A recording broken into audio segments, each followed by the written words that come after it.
Le 15 août 1721, à Lima, la capitale étincelante de la colonie la plus riche de l'Empire espagnol, une marquise de 22 ans, la femme la plus riche de tout le Pérou, mit au monde un enfant qui allait déclencher le massacre le plus dévastateur de l'histoire coloniale.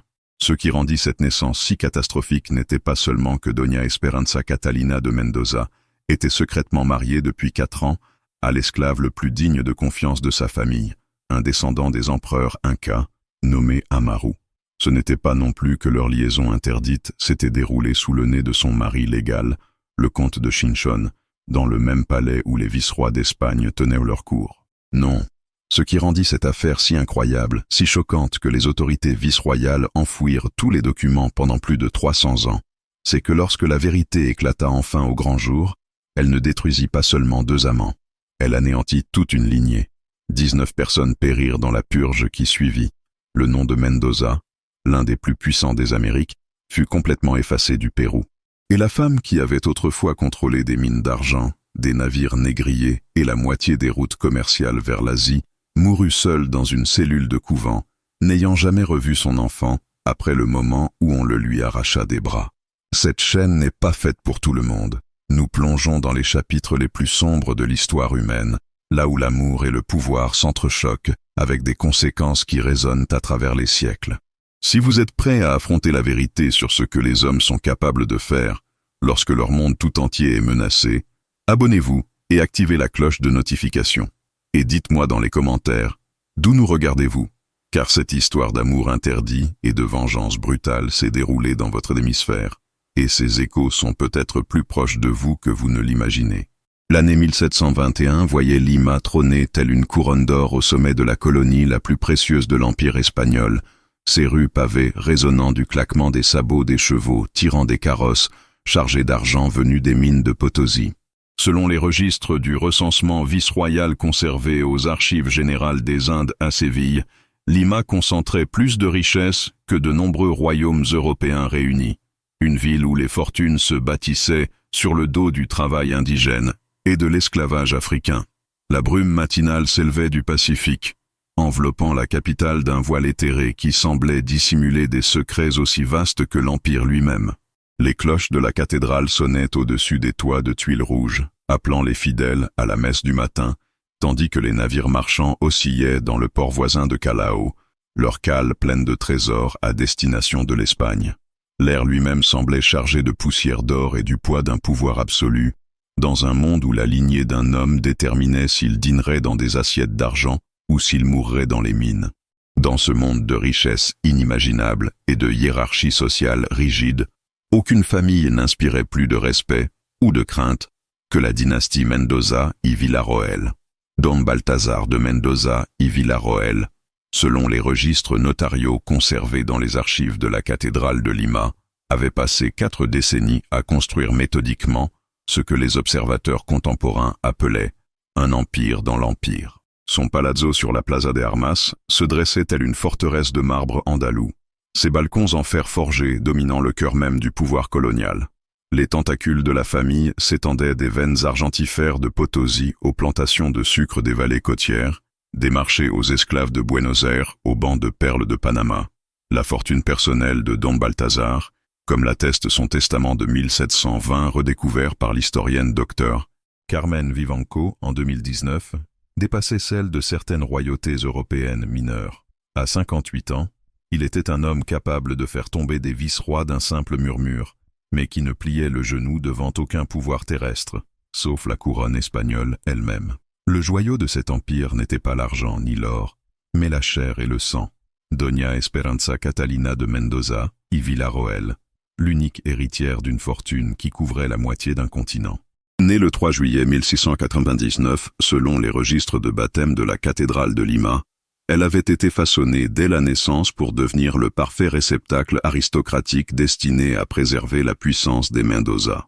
Son éducation dans l'exclusif couvent de Santa Catalina de Siena avait coûté plus que ce que la plupart des familles gagnaient en une vie entière, la transformant en ce que la correspondance de la mère supérieure décrivait comme une jeune femme d'une grâce et d'une vertu exceptionnelles, digne de la plus haute noblesse. Pourtant, sous les couches de soie, de perles et de perfection soigneusement orchestrées, les récits contemporains laissent entrevoir autre chose, une intelligence inquiète que son père avait inconsciemment nourrie en insistant pour qu'elle soit initiée aux affaires de la famille. Le prêtre jésuite Antonio de Ulloa, dans son journal privé retrouvé en 1987, notait après l'avoir rencontré en 1720, « La jeune marquise possède un esprit tranchant comme l'acier de Tolède, bien que je craigne qu'un tel intellect chez une femme ne s'avère dangereux pour l'ordre naturel. » En 1721, la famille Mendoza semblait invincible, leur pouvoir aussi solide que les montagnes des Andes elles-mêmes, leur avenir assuré par des mariages stratégiques et des liens royaux qui atteignaient jusqu'aux salles mêmes de la cour d'Espagne. Le récent mariage d'Esperanza avec Don Fernando de Mendoza y Leiva avait uni deux des lignées les plus puissantes du Pérou, créant ce que les administrateurs coloniaux appelaient en privé une dynastie capable de défier les vice-rois. Pourtant, dans les couloirs assombris de leur magnifique palazzo, dans les espaces entre les cérémonies publiques et les prières privées, quelque chose grandissait, rendant leur vaste mine d'argent aussi dérisoire que de la poussière. Ni Don Balthazar, ni la cour vice-royale ne savaient que leur monde parfait était déjà en train de se fissurer de l'intérieur, et que la faille passait en plein cœur de la femme qu'ils avaient à de former pour préserver leur héritage. Le couvent de Santa Catalina de Siena se dressait telle une forteresse de vertu féminine au cœur de la Lima coloniale, ses murs blanchis à la chaux dissimulant l'école la plus exclusive de toute l'Amérique espagnole. Selon les registres méticuleusement tenus du couvent, découverts en 1994 par l'historienne Dr Mercedes Flores Galindo, seules les filles de la plus haute noblesse étaient admises dans ces salles sacrées, des jeunes filles dont la lignée remontait aux conquistadors et dont les dots pouvaient financer de petites armées. Pendant 8 années formatrices, de l'âge de 10 à 18 ans, Esperanza parcourut ces couloirs cloîtrés, où le silence était d'or et l'obéissance une écriture sacrée.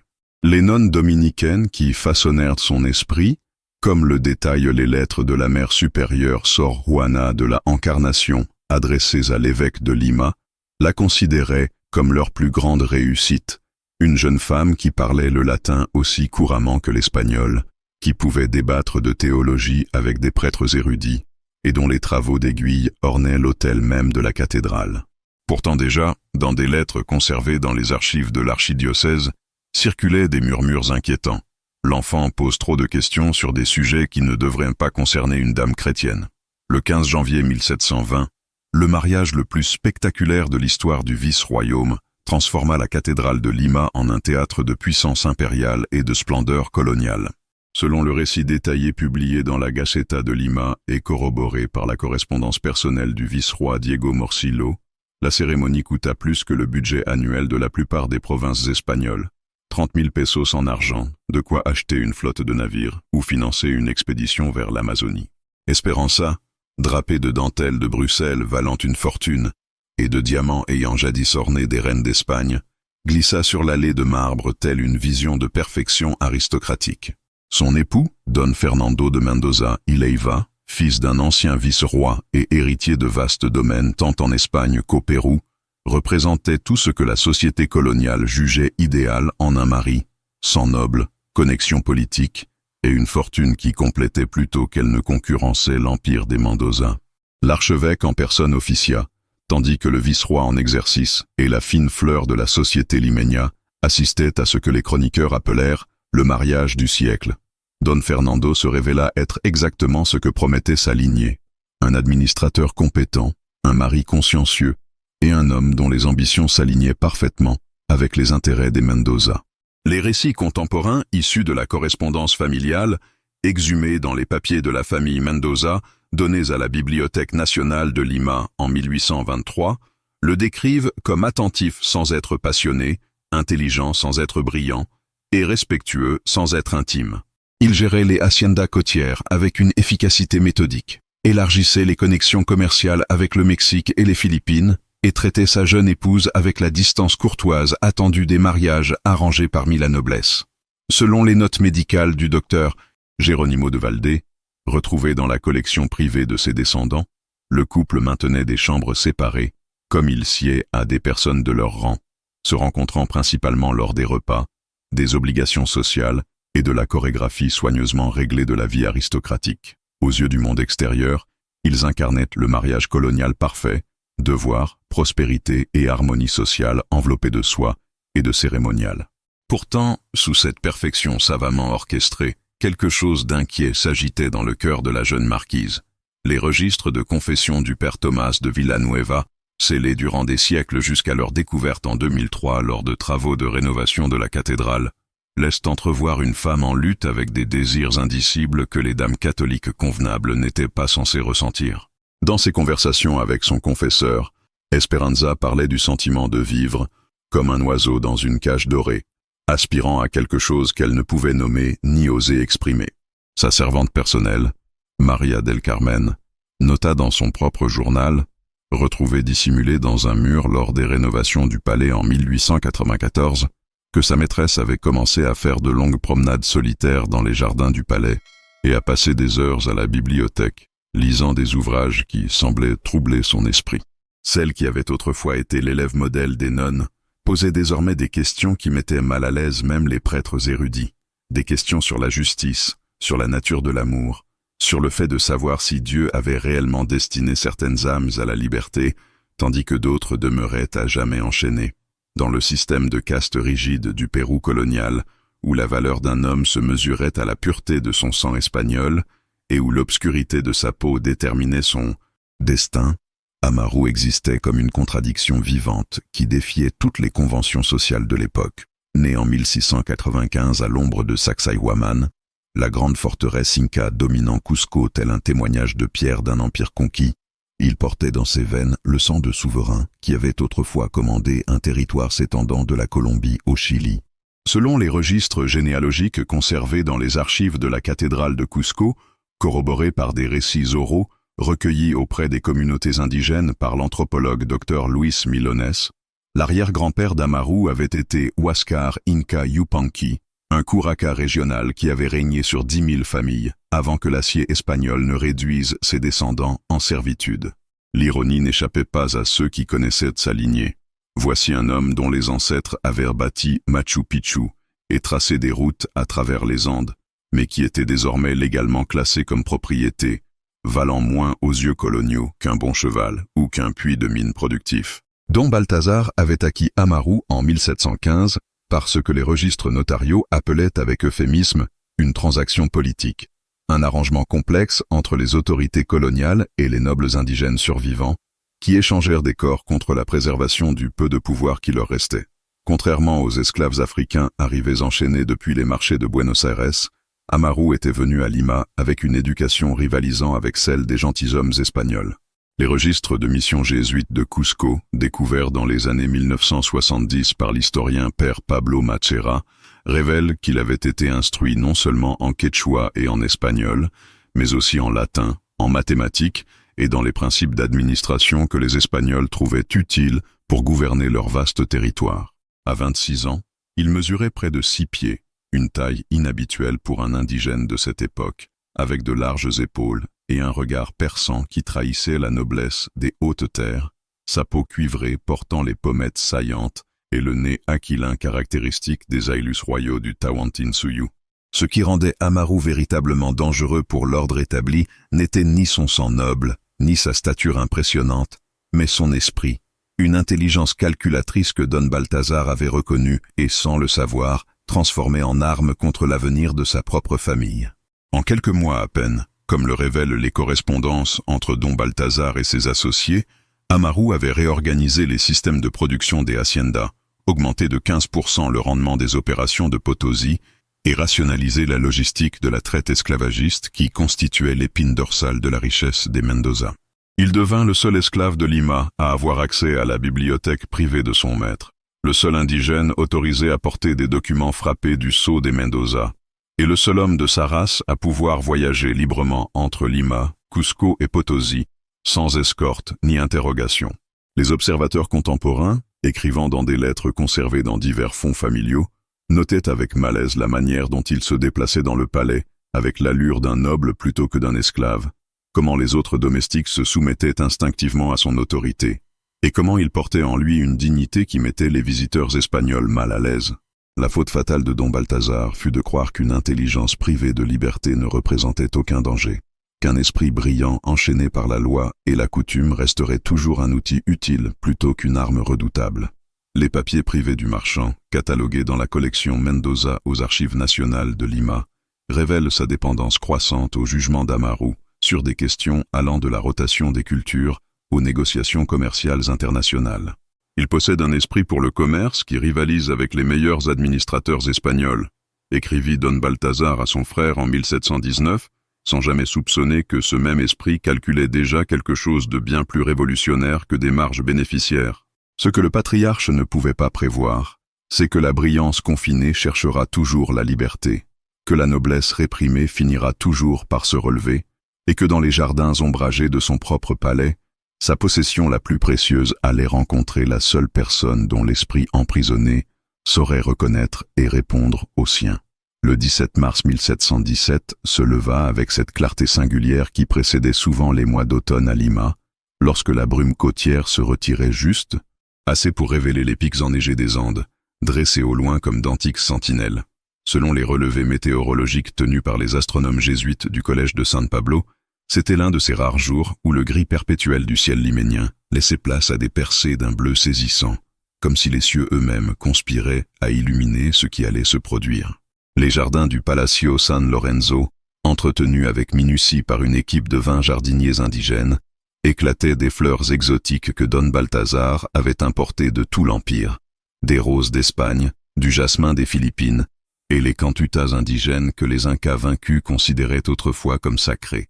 L'air du matin portait les fragrances mêlées de fleurs d'oranger et la senteur saline lointaine du Pacifique, créant une atmosphère enivrante qui semblait brouiller les frontières rigides gouvernant normalement la vie coloniale. C'est dans ce décor, parmi les allées bordées de marbre importé et les fontaines bruissant d'une eau cristalline canalisée depuis le fleuve Rimac, que deux mondes destinés à entrer en collision se rencontrèrent pour la première fois. Esperanza était sortie de l'intérieur frais du palais pour chercher un répit face aux routines étouffantes qui avaient défini sa vie depuis son retour du couvent. Les essayages interminables de sa dot, les discussions fastidieuses sur les préparatifs de mariage et les visites sociales soigneusement chorégraphiées qui constituaient l'existence aristocratique. Son journal personnel, découvert en 1952 lors des rénovations du couvent de Santa Rosa, révèle qu'elle éprouvait ce qu'elle décrivait comme une agitation de l'esprit qu'aucune prière ni broderie ne pouvait apaiser. Vêtue d'une robe de soie jaune pâle qui soulignait sa jeunesse et reflétait la lumière dorée filtrant à travers le couvert des jardins, elle se déplaçait avec la grâce inconsciente que 8 années de formation conventuelle avaient inscrite dans chacun de ses gestes. À 18 ans, elle possédait cette beauté que les peintres de cour peinaient à saisir, non pas seulement jolie, mais lumineuse d'une intelligence que son éducation avait affinée plutôt qu'éteinte. Les descriptions contemporaines dans la correspondance familiale la peignent comme ayant hérité des yeux sombres et du teint clair de sa mère andalouse, alliés à une prestance qui trahissait des générations de commandements et de privilèges. C'est près de la fontaine dédiée à Sainte Thérèse, chef-d'œuvre de marbre qui avait coûté 3000 pesos à Don Balthazar et représentait la dévotion publique de la famille à la vertu catholique, qu'elle rencontra pour la première fois l'homme qui allait détruire tout ce que sa famille avait bâti. Amaru était penché sur un registre relié de cuir, ses longs doigts suivant les colonnes de chiffres détaillant la productivité des haciendas côtières, totalement absorbé par un travail qui aurait mis au défi des administrateurs espagnols formés à l'université. La vue d'un esclave, car c'est ainsi que la loi le désignait, manipulant des documents contenant les secrets financiers de l'une des familles les plus puissantes du Pérou aurait dû être banal en 1717, et pourtant quelque chose dans sa posture, sa concentration, son engagement intellectuel évident face à des données complexes, frappa Esperanza comme profondément différent de tout ce qu'elle avait imaginé. Lorsqu'il leva les yeux à son approche, elle se retrouva à plonger son regard dans des yeux sombres qui ne reflétaient ni la déférence ni la crainte auxquelles on l'avait habitué à s'attendre chez les gens de sa condition, mais une intelligence tranquille qui semblait l'évaluer avec la même attention soigneuse qu'elle lui portait. « Señorita », dit-il en se redressant d'un mouvement fluide qui relevait plus de la noblesse naturelle que de la servilité apprise, sa voix portant la modulation soigneuse de quelqu'un éduqué dans plusieurs langues et registres sociaux. « Je dois vous demander pardon d'occuper cet espace en m'occupant des affaires de votre père. » Les mots étaient parfaitement appropriés, respectant tous les protocoles qui régissaient les interactions entre nobles et esclaves, et pourtant quelque chose dans son ton, peut-être l'absence de cette inflexion servile qui caractérisait la plupart des discours domestiques, suggérait des couches de sens qu'une éducation protégée n'avait jamais appris à Esperanza à reconnaître.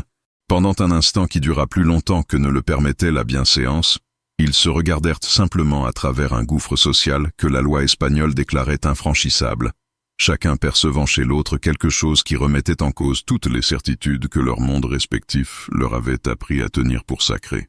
Ce qu'aucun des deux ne pouvait savoir, dans ce moment cristallin au milieu des orangers en fleurs, c'est que cette rencontre fortuite allait mettre en marche des événements qui finiraient par renverser un empire, coûter 19 vies, et résonner à travers les siècles comme l'une des histoires d'amour les plus dévastatrices de l'histoire coloniale.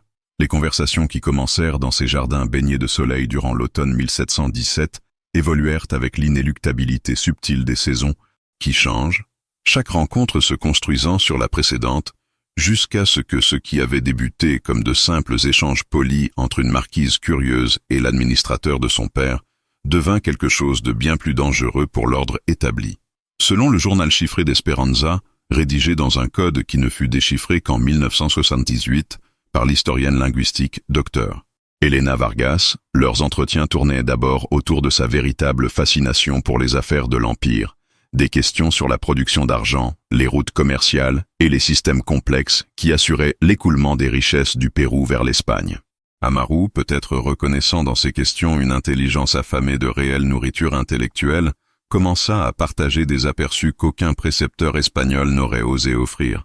Les réalités brutales derrière la façade dorée de l'Empire, le coût humain de chaque peso d'argent, les civilisations raffinées qui avaient été écrasées pour bâtir la prospérité coloniale.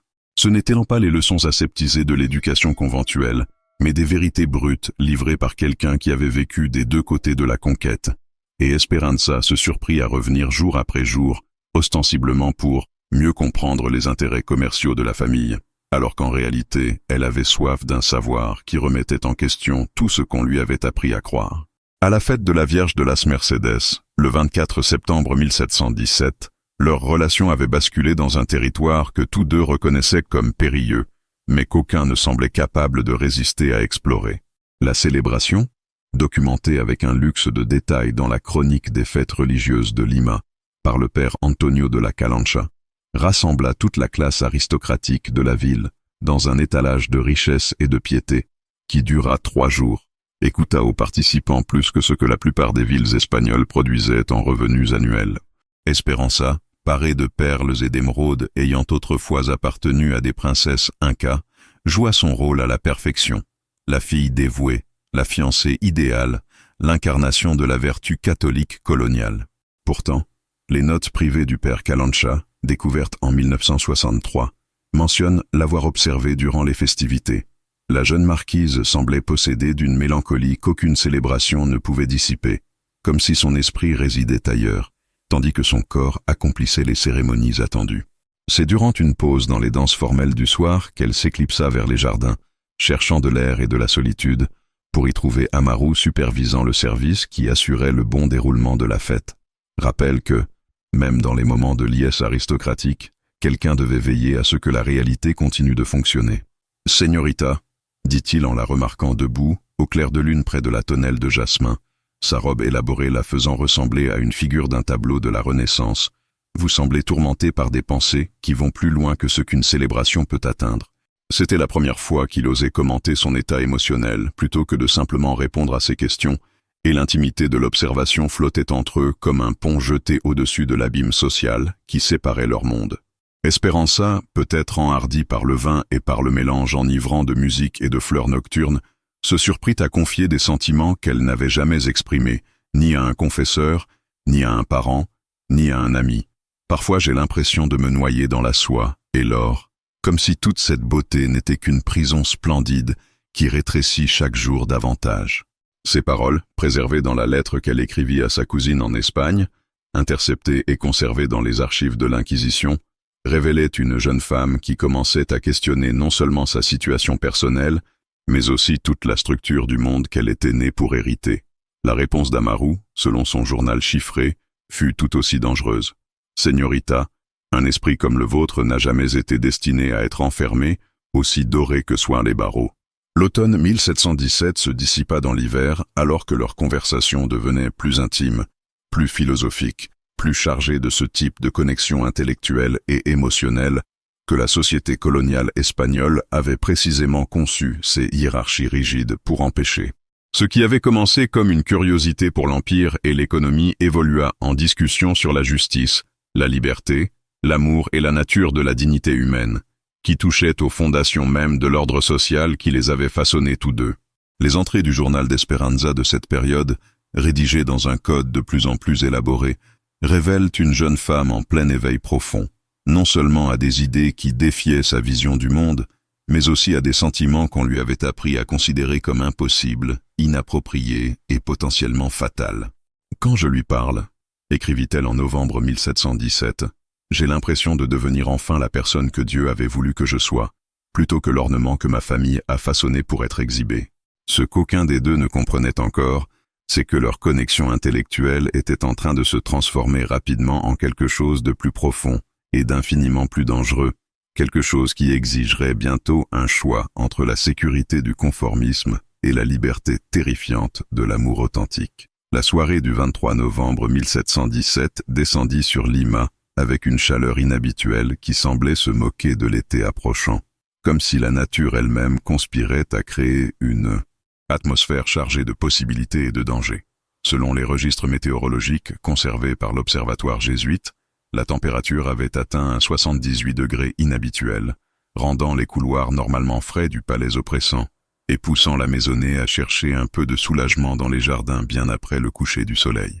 La fête de la Saint-Clément s'était terminée des heures auparavant, mais le palais bourdonnait encore des suites de la célébration, des serviteurs débarrassant les plateaux d'argent, des musiciens rangeant leurs instruments, et des invités repartant en carrosse qui résonnaient sur les pavés encore chauds de la journée. C'est durant ce moment de transition, lorsque les structures formelles de la vie aristocratique relâchèrent brièvement leur emprise, qu'Esperanza se retrouva à marcher seule parmi les fleurs de céréus nocturnes que Don Balthazar avait importées du Mexique à un coût énorme. Les fleurs, qui ne s'ouvraient que dans l'obscurité et libéraient leur parfum enivrant pour une seule nuit avant de mourir, semblaient refléter la beauté dangereuse du moment qu'elle était sur le point de créer. Dans sa correspondance privée avec sa cousine Maria Teresa à Cadix, découverte dans les archives familiales en 1891, elle écrirait plus tard qu'elle se sentait attirée par des forces qui dépassaient ma compréhension vers un destin que je ne pouvais ni éviter ni pleinement comprendre.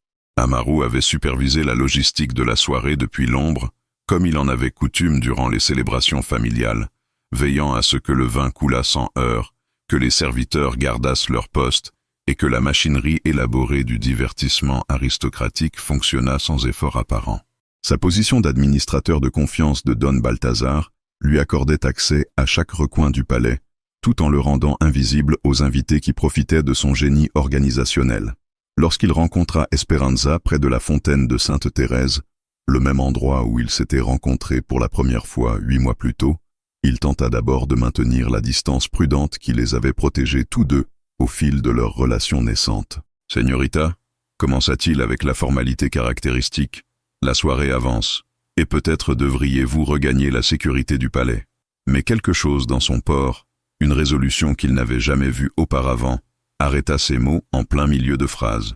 Selon son journal chiffré, elle avait passé la semaine précédente à lutter avec des sentiments qui ne pouvaient plus être contenus dans les limites acceptables d'une amitié intellectuelle, des émotions devenues trop puissantes pour être déguisées en simple curiosité pour l'Empire et l'administration. « Amaru » dit-elle, utilisant son nom sans titre ni formule pour la première fois depuis leur connaissance, « je dois vous parler avec vérité de sujets que les dames convenables ne sont pas censées aborder. » L'air de la nuit sembla se figer autour d'eux tandis qu'elle poursuivait, sa voix portant cette intensité silencieuse qui accompagne les décisions qui changent une vie. « Je crois que je tombe amoureuse de vous, et je crois que vous ressentez quelque chose de semblable pour moi. » Les mots restèrent suspendus entre eux comme un pont au-dessus d'un abîme, chaque syllabe portant le poids d'une catastrophe potentielle.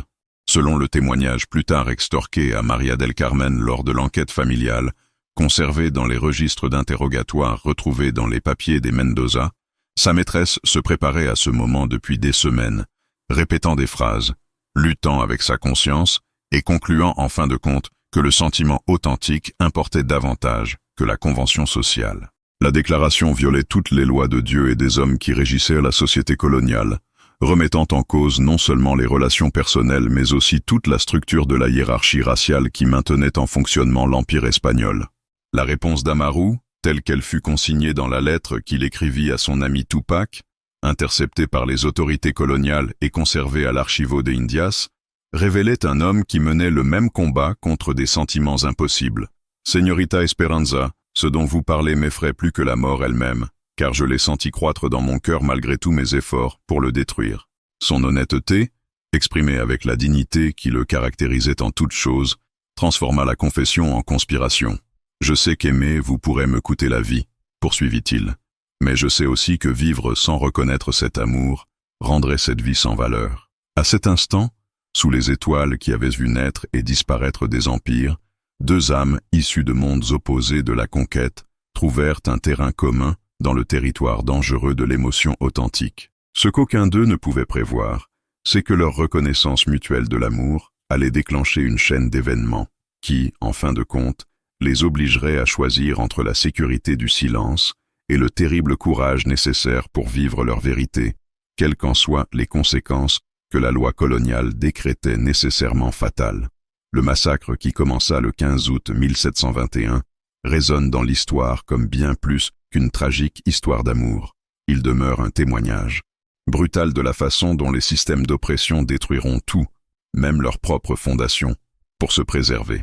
L'anéantissement systématique par la famille Mendoza de leur propre lignée afin de maintenir la pureté raciale révèle la logique perverse du pouvoir colonial.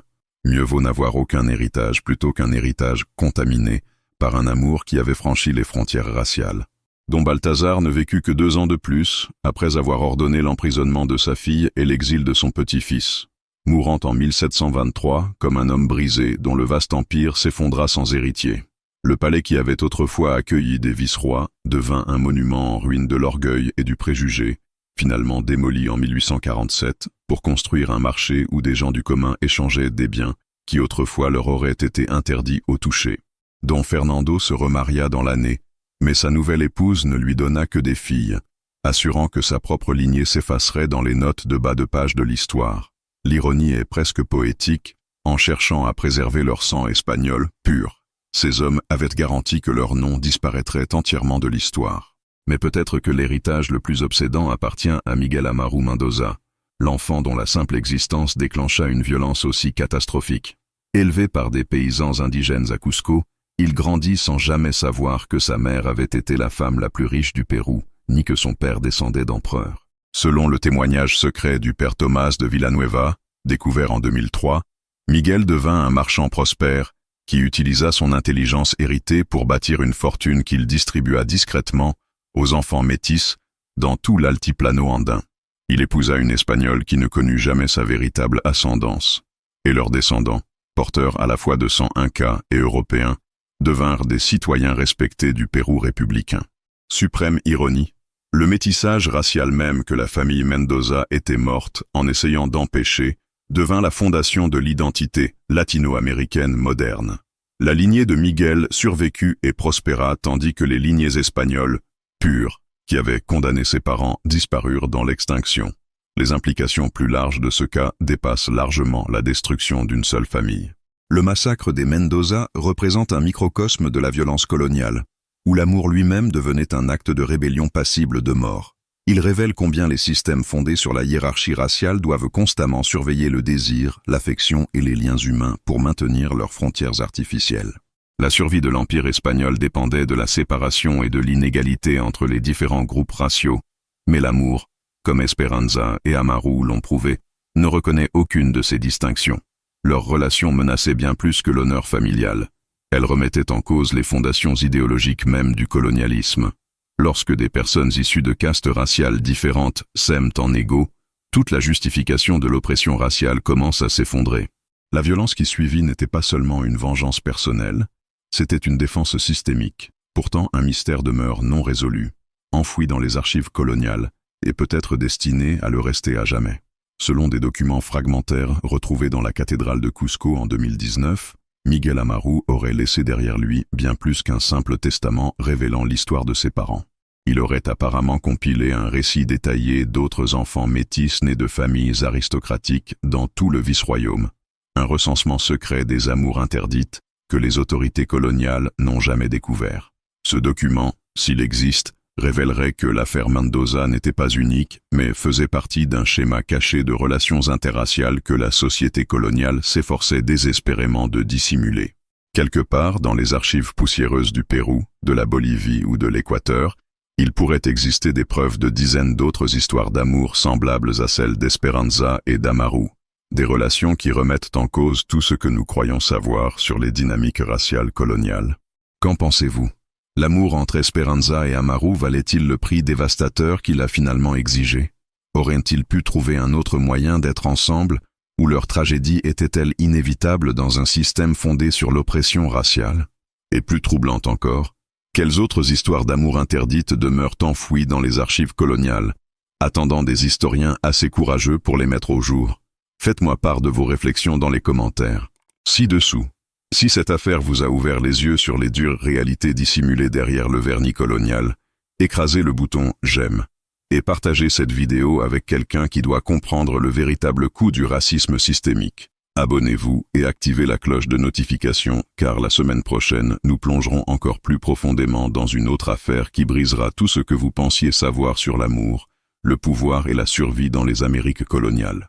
Le passé n'est pas mort. Il continue de façonner notre monde d'une manière dont la plupart des gens n'ont jamais conscience.